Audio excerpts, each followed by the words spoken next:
Hello, everyone, and welcome to the Unregulated Leadership Podcast. My name is Dr. Lavonya Douglas, and I am here with Nnena Uneka. And we are here to tell you a little bit more about unregulated leadership, why we're here, and just to have a little bit of fun today. So you ready? Yes. So unregulated leadership, what does that mean? Tell us a little bit about that. So unregulated leadership for me means like not following the status quo. So when we started the podcast, I was still a student at William James College, and three of us decided that we wanted to bring more awareness to organizational leadership psychology. And so we thought about unregulated leadership and what we can do, what we could share, and different things. And so a lot of times leadership is about checking boxes, doing what you're told, following instructions. And we wanted to be a little bit disruptive. And so we came up with the podcast of Unregulated Leadership. And it's been going for about 4 years now. And so, yeah, it's been fun. Congratulations. Thank you. So you mentioned William James. So you were a student. So I was. An alum currently at William James. Yes. And we are here because you also partner with William James to offer field experience Yes. for their students. Yes. Myself, as a doctoral researcher at William James, is working with unregulated leadership. How did that come to happen? So it originally started with William James supporting the podcast. Okay. So they were doing the editing. They would post it on their YouTube page. And then I'm a visionary. So we are creative and we kept putting more and more. And they were like, you can do the podcast, but this is a bit much. And so I asked them if I could use my company. And at the time, it was Lionheart International Consulting, if we could partner. And I still work with the students, but I'm responsible for everything. So I was responsible for creating things, editing, all that stuff. And so they was like, sure, it's a great idea. Wow. So after I graduated, I started having students intern with the podcast. And originally it was on Zoom. And, that was good. It was a little bit after COVID, so we did what we can. Yeah. And now everybody else is outside. And so we decided to come outside and come from behind the screen and actually bring it in live in living color. So, yeah. Not only take it outside, but take it international. Yeah. Tell me a little bit about how that came to happen. Listen, so I feel like we got to go back, though. Yes. I feel like we have to go back. Let's back up a little bit. Yes. So maybe you should start with how we even got connected. All right. So I think it was January this year. And I was having a meeting with one of my advisors. Dr. Tuesday. Dr. Tuesday. Shout out Dr. Tuesday. And I told Dr. Tuesday, I said, hey, I'm looking to connect with other female professionals in the field that are possibly coaches, because I'm looking to do leadership development too. And she said, I know just the right person. And so she said, and I'm like, is she Black? And she was like, yeah. Lavonya. I was like, okay. And this is what I love about when you meet people who are willing and open to make connections. And she sent an email right away. No, it was a LinkedIn connection. Yes. Right? She did a LinkedIn connection, immediately connected us in the inbox. And you were like, sure, let's have a meeting. Wednesday, Monday. I was like, ooh, so quick. So this was happening in January, so less than 6 months from here. And I want people to pay attention to that because of how fast things has progressed from there. So we have our first meeting about a week later. Intro.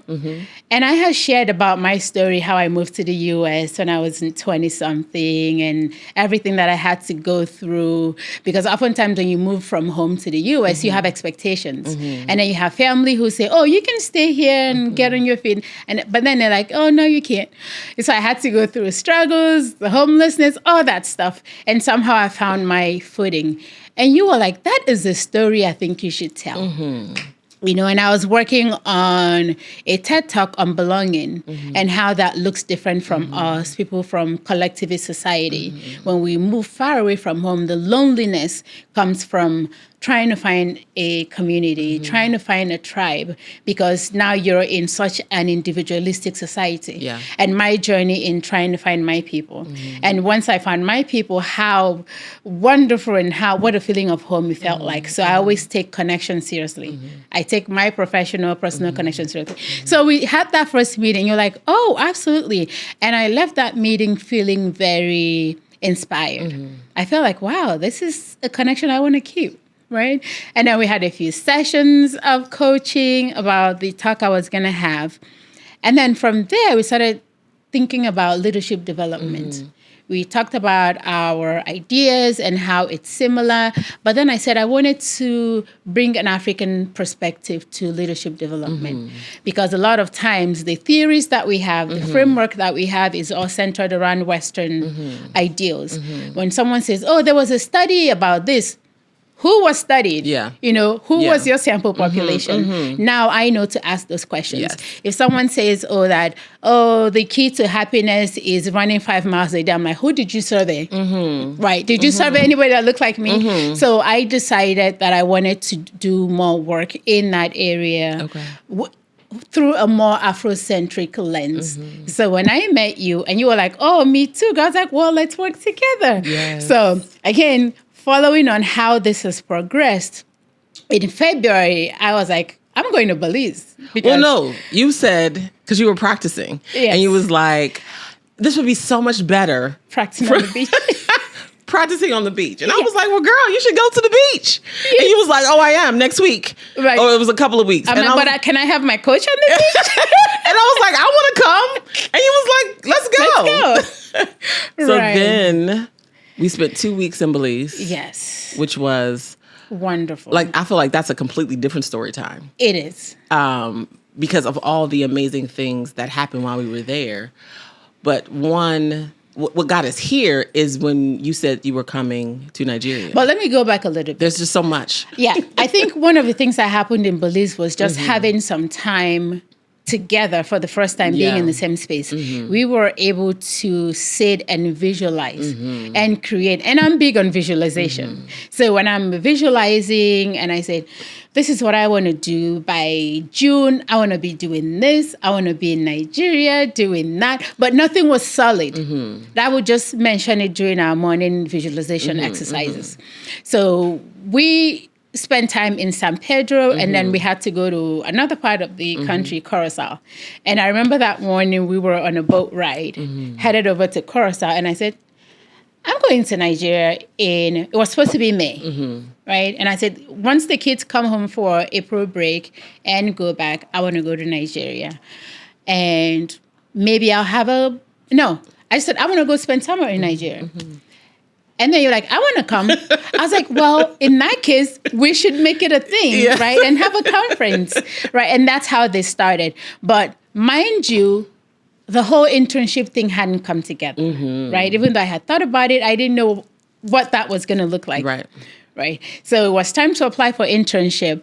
And I got the list of people who collaborate with William James. And your company was there. I'm like, oh, easy. This is who I'm applying to, right? And this is why I think it's important to visualize, to put out what you want to do, right? I said I wanted to spend my summer in Nigeria. And here comes an internship that allows me to do that, get the hours that I need for my practicum, get the field experience, and get to spend my summer in Nigeria. Like, it's just all aligned. So we spent some time trying to conceptualize what that looks like. Yeah. And I think with the coaching that I'm doing, with all the work that you're doing, implementation, ideas were like free flowing, right?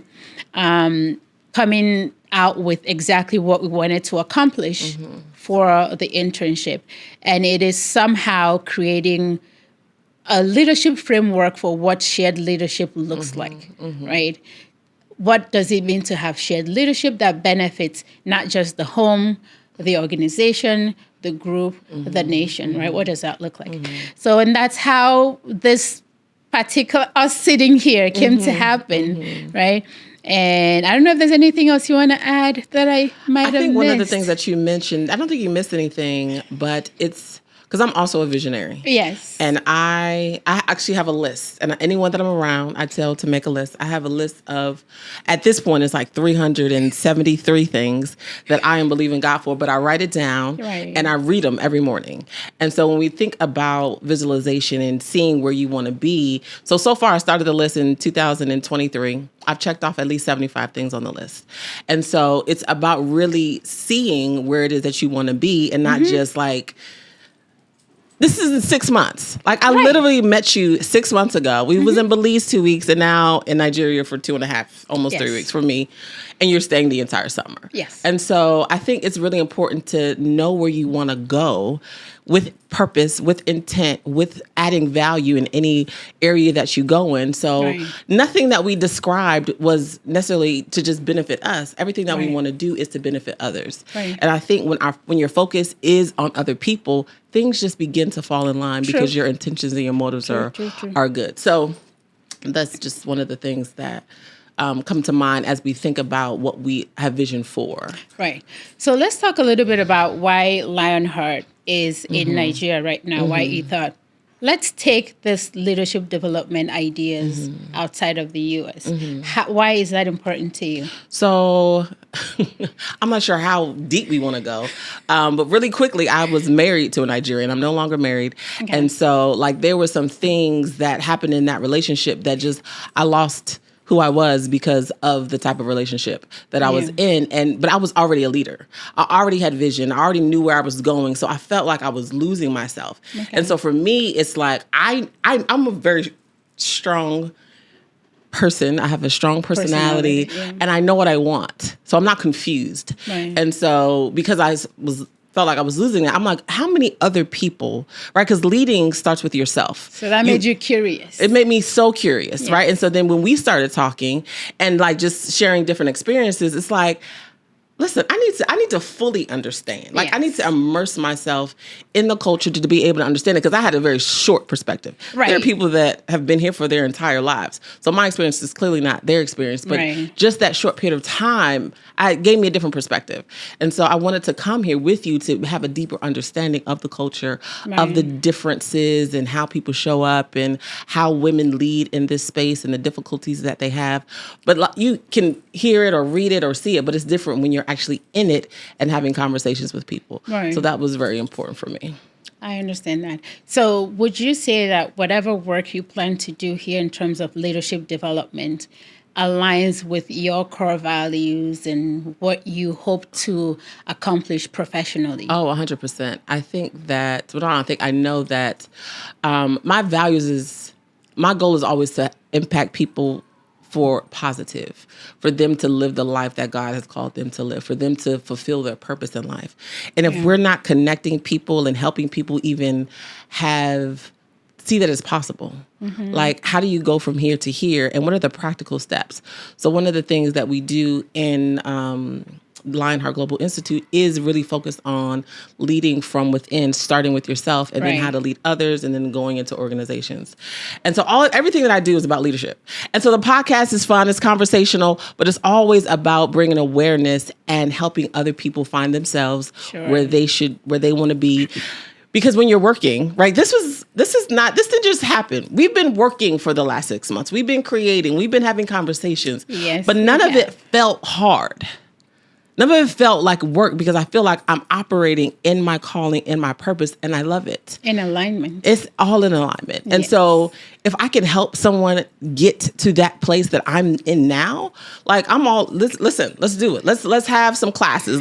We can even do some community service work. Like because I want people to enjoy the life and not just endure what they're doing. So let's talk about the cultural dynamic. We know that it's very different from where you're coming. Right. And the Nigerian society is highly patriarchal. I mean, the entire world is, but there's a peculiar social cultural ideal that tend to almost not notice that women are there, even though women are there doing a lot. And I can tell you from experience that you'll be hard-pressed to meet a successful man who wouldn't say that, oh my God, I wouldn't be able to do this without my wife. Like they know it.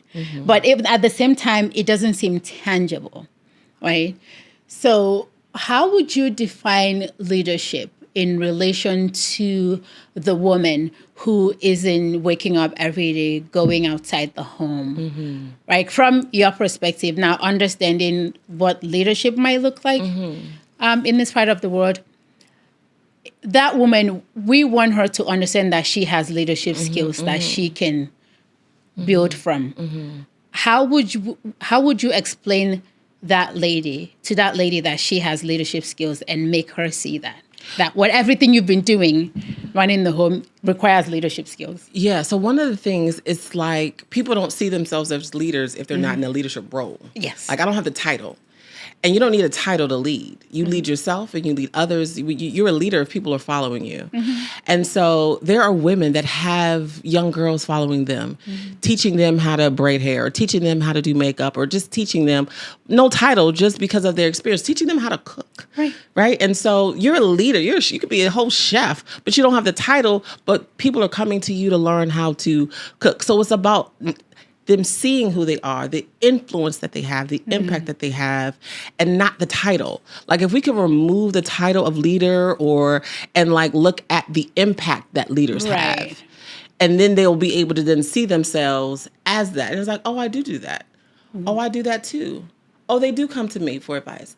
Oh, I am reflective, or I am, right? And so when you see the qualities of a really effective leader, then you can see yourself in that leadership role as opposed to the position. And so it's really, that's why we start with self. How do you see yourself? What did God create the woman to be? Right. And a lot of times, we're not going to get religious in here, but when you think of, sometimes people use the Bible as a way to control women because they'll use the scripture to be able to justify whatever that they want to justify, right? So then the women believe that, because if you don't know, you don't know. And so if we can bring awareness, if we can have those conversations, if someone sees this podcast and be like, tell me more. I want to know more. I didn't know that. I can see myself in what she's saying, right? It just opens the space for people to then start having the conversation. So I like the quote that says, the best way to take power away from somebody is to convince them that they have none. And I believe it. And I think a lot of times women don't understand how powerful they are. And I think because of the part of what we're in, people might not have the language to see themselves as impactful or reflective or having self-awareness, but they're still doing the things they do every day. So it's, again, sharing that knowledge, having them see, creating the right assessments that helps people see who they are, what they are, what they're doing, the impacts that they make in everyday life. And I'm going to share recently, I think it's been like maybe 4 weeks, 3 weeks. I was in Dominica and I was at the resort and I asked to interview the head chef there. I make friends easily. I was like, hey, Miss Wendy. She's like, you can interview me. And that was very insightful interview for me because she had evolved to a point where she recognizes her impact in the kitchen and how it affects her team and the well-being of people who come to the resort.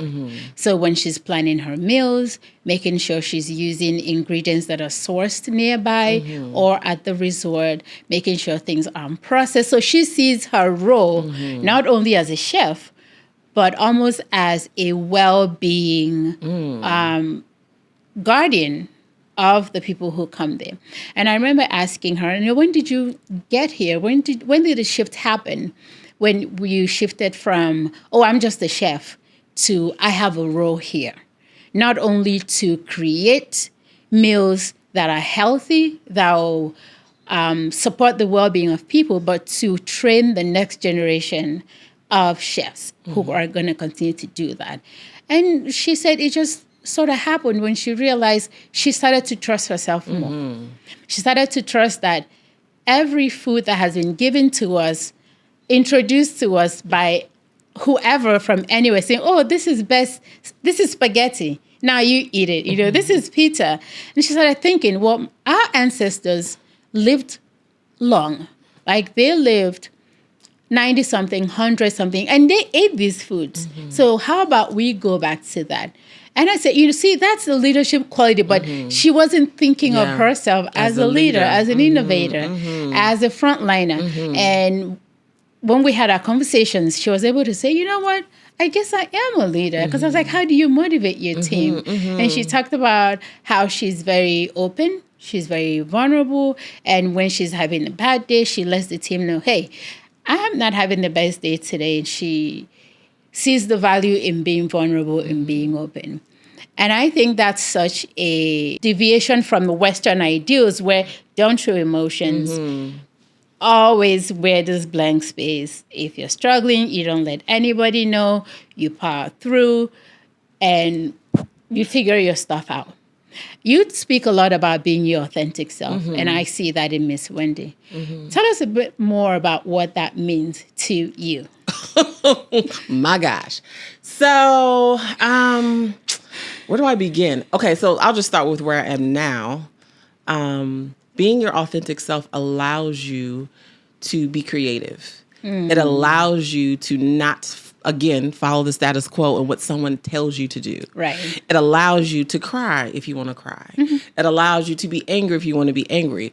And then learning what to do with the emotions. Yeah. But holding the emotions, not having the emotions, not having a voice. I remember when I was little, there would be people that just told you what to do. And it was do as I say, not as I do necessarily. And don't ask no questions. Right. And whether it was at school or at home or just people that you ran into. So when I got into my profession, I didn't really have opinions. I would just kind of go along with the flow. I was a people pleaser. I would, okay, you want me to do that? Sure.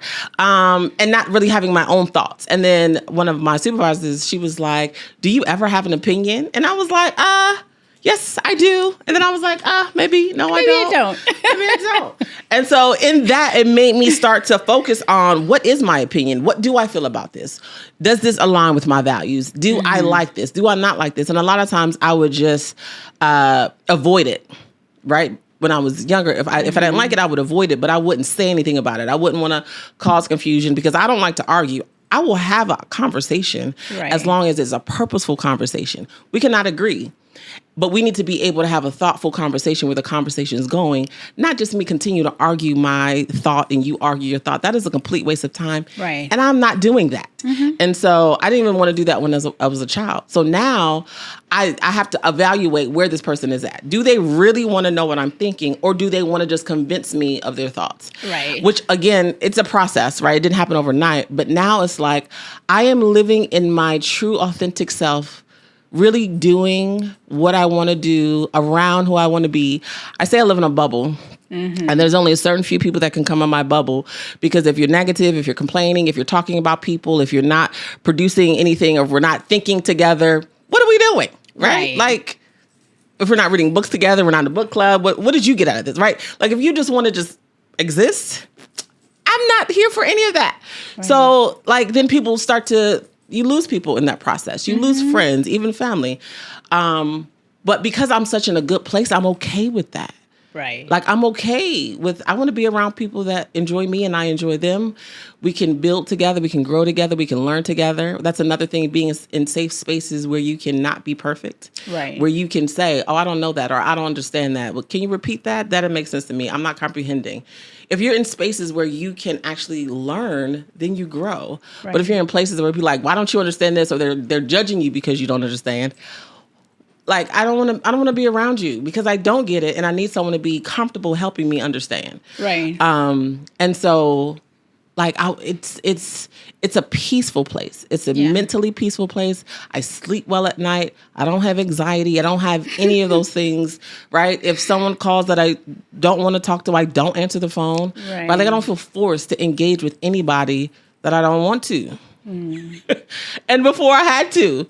Now I don't, right? One of the things on my list was not to have an office to report to. I don't have an office to report to. I really can work from anywhere. Right. And because I can work from anywhere, like, it allows me the freedom to kind of move about.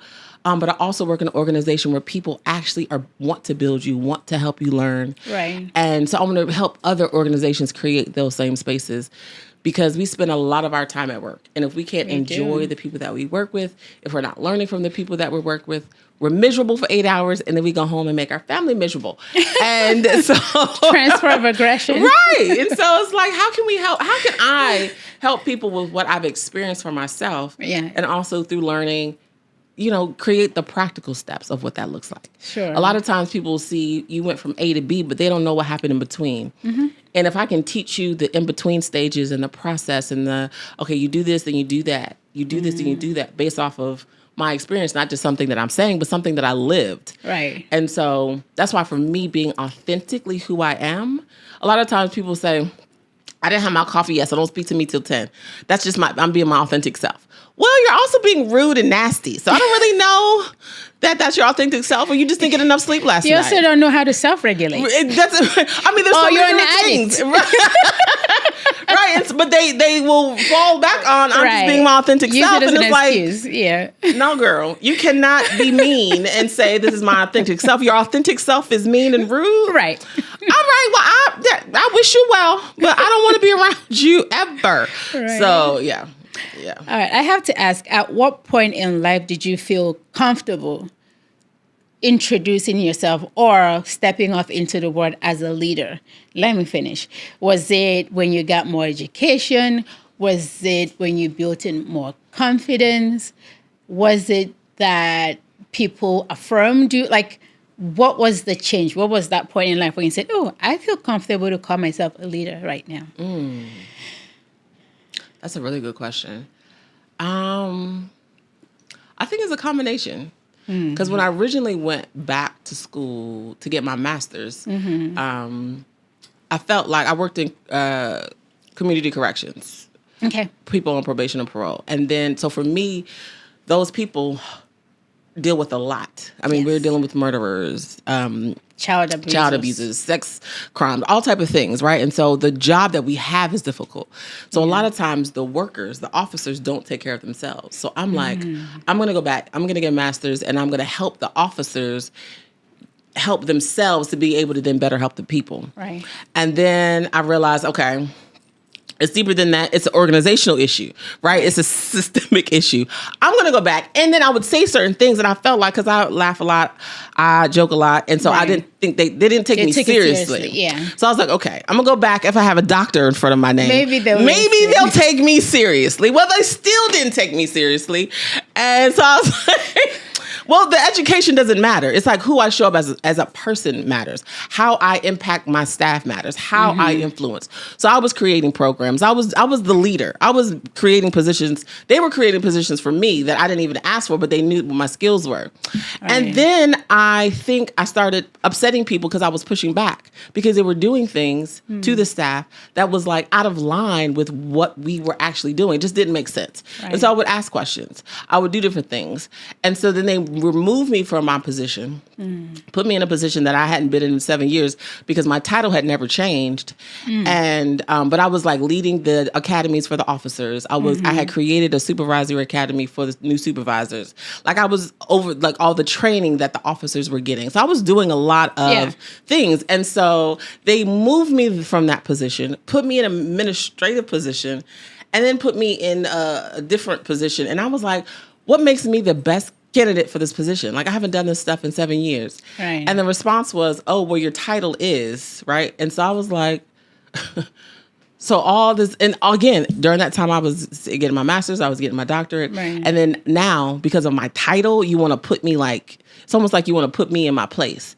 And so I was like, okay, I'm gonna do what I'm gonna do my job. Right. But then even in that position, things were out of alignment. Like it just, their values, and I had built myself so much up that I didn't even know at the time, that I was like, I can't stay here.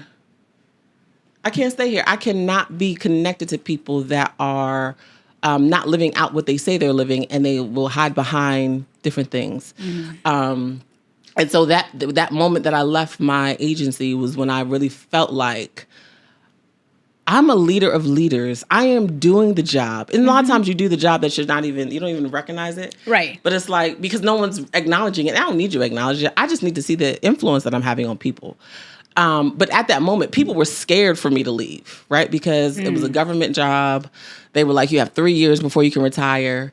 If I was still at that job, I wouldn't be here right now. If I was still at that job, I wouldn't have been in Belize in February, right? Like, there's so many things that I would not have done. I left in October. It's June, and I've been all over the place, literally. Yeah. You know what I'm saying? And so, like, that picture that we took yesterday with, like, the butterfly picture, I'm like, I am flying. Like, I have transitioned from that caterpillar, and I am a butterfly. And so it's sometimes things happen that push you to where you need to go.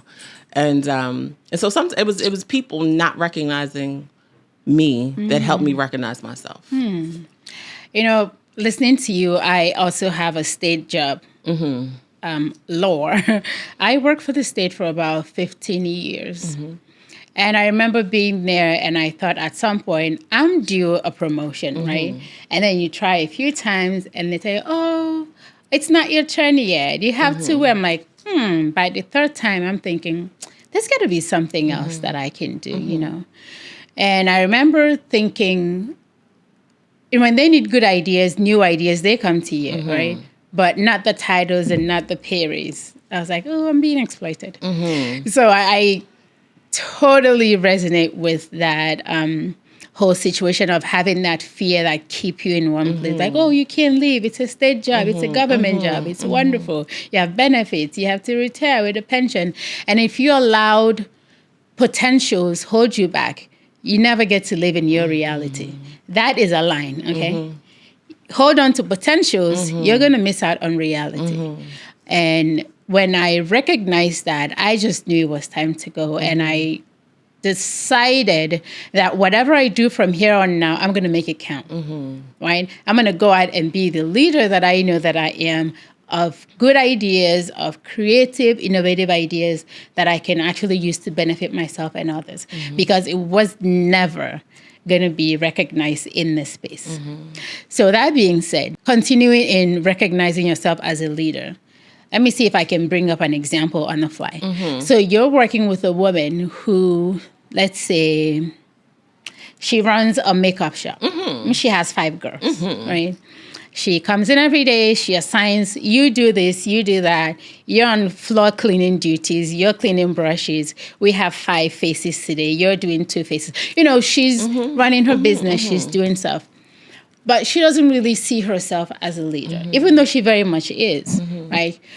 People oftentimes wait to be conferred a title of leadership, then recognize in themselves that they are leaders. What skills do you need to develop in that woman to begin to see herself as a leader? The first one is confidence. Like, we show up and we just do the thing, but we don't have confidence. And fear. A lot of times we're afraid, if I do more, will I succeed? And there's things out there all over the place to be afraid and do it anyway. Like, you may not know the outcome, but have you heard the term, if you build it, they will come? Right. So, like, having confidence in yourself, that if you have an idea and you allow yourself to imagine, right, creating a list of 372 things, like, I had to have 370. No, I'm just saying. I'm telling you. I tell everybody that I meet, I send them the video, and I'm maybe 10. No, because the goal is not anything that you can do yourself. The goal is for you to build your imagination. You have to have an imagination to even see where you want to go. Now, you can start with 10. My recommendation is 300 because, again, it forces you to expand because you can have an idea. Oh, I want this car, I want this house, I want this, I want that. You can come up with 10 pretty easily. 300, that takes a level of, okay, why is it hard for me to make this list? What is happening that I'm saying to myself that I don't need all of that? I don't have to have all of that. That's too much, right? And then where does that come from? Then we can go into the poverty mindset. There's so many things that you have to shift your paradigm from what you know to something new to be able to imagine. And so it's not easy. But again, in growth and in finding yourself, it forces you to be uncomfortable. Well, let's start with the basics. So I guess for me, I would have to assess, does that person have goals of developing others and training others to do what they do? I think that's one of the key components of being a leader, right? Your ability to mentor and coach. Like if you just show up every day and you have people doing things for you and you lock up and you go, and you're not looking at who has skills here that I can develop, who's more stronger here, who can I put here, who can run this place when I'm not there. I think for me, that would be the first thing to look at if I'm coaching someone, assessing someone to start working with them. That would be the first thing that I look for, right? Do you have the ability to recognize the people around you, the team, what skills they bring, and how you can leverage every team member's gifts and skills to scale up and make something bigger? I don't know what you think about that. No, I agree. One of the things I think we had talked about before is like the different assessments that they have, where it's like the temperament assessments, your personality assessments, and knowing the people around you. And so like you mentioned, building a team and building someone to fulfill your position when you're not there so that you can then go train others and build up other people in whatever your profession is. So I think that's a very important skill as a leader, to be able to recognize the value in others. Also, not creating mini yous. Right? So even if you are having someone fill your position, they still may be different than you. And so allowing them to bring in their ideas, but still being able to manage the space, manage the staff, manage the HR, all the different aspects of that, giving them a little bit of responsibility. And it doesn't always just have to be one person. Right. Like, build a team of many yous and allow them to, you lead this week, you lead this week. You're not too far away, but you're developing them. So I think that is an amazing way to help people. Again, you're always elevating others. It's not always just about you and your role, but how are you leading and then also building others. So, right. Do you think that there's a right age for a leadership?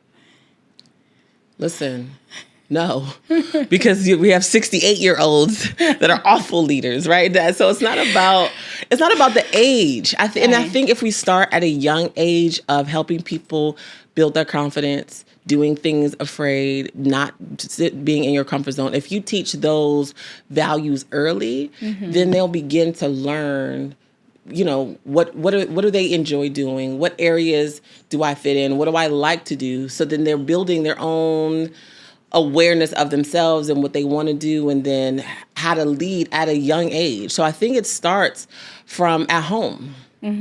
From your mother, from your fathers, from your elder brothers and sisters. How are we as a family a collective? Because you start leading at the home no matter what role you're in.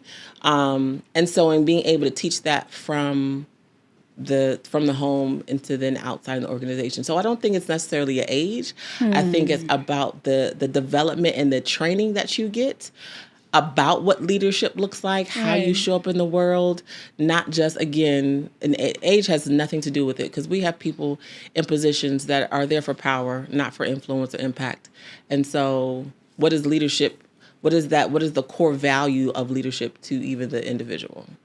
I would agree with you generally, but in this part of the world, we're very hierarchical people. We like, the younger ones know their place and then the older ones lead. So people will be more likely to consider an older person a leader than a younger person. I'll give you an example. So you have a younger person, late 20s. They've gone to school. They've gotten the skills, the education, the experience. They now are back running a company. Now they have 50-something-year-old, 40-something-year-olds reporting to them. That relationship doesn't really go well. Where in Western cultures, it doesn't matter, right? Oh, it doesn't go well in Western culture either. I understand. But there's an expectation that your boss is your boss. But here, if your boss is 28 or 32 and you're 50 something, there's a lot of resentment because that's not how it's supposed to be. So I think that's a cultural dynamic we'll have to consider when you work in this part of the world in leadership development. Yeah, and I think that's something to explore.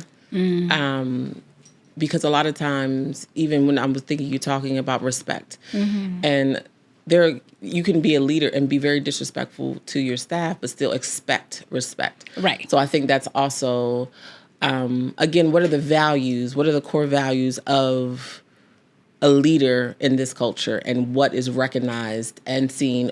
Or are they similar? Or are they different? Like you mentioned, a 20-year-old leading a 58-year-old.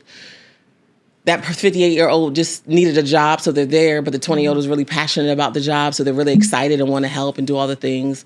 And so being able to recognize those things, and again, coming in to do an assessment of what that looks like and how do they then work together, right? Yeah. Right? Because if the organization is like that, then the goal is to help them work together.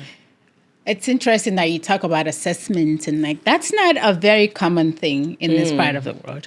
So a lot of the work that you will have to do in leadership development is to help organizations develop these assessments. Like, where do you put people who's going to do well in this section, who's going to do better? Where will someone best achieve their highest potential, right? Instead of just letting people come in every day and leave and do whatever bare minimum.